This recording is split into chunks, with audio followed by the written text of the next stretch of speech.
Hello, hello, hello. Today we have day 3 of my chili con carne. Yeah. And I'm making another sandwich. Each variation is a little different. So I will pour this in.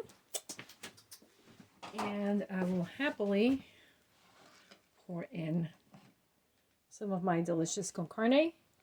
It's a little messed up here the way it's coming out. That's why I thought I'd let you see how pretty it looked in the pan. And it is spanking hot, and I'm spanking hungry. So, I'm starting to get used to eating my leftovers and stop rushing over to the supermarket to get something else while there's food in the fridge that's probably going to waste. And I guess this is what I want to share with you today. Eat what you got. Love the one you're with. All right?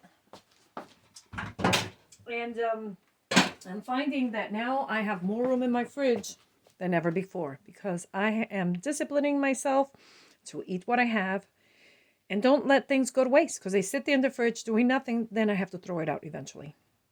Thank you for watching and have yourself a great rest of your evening. Bye now.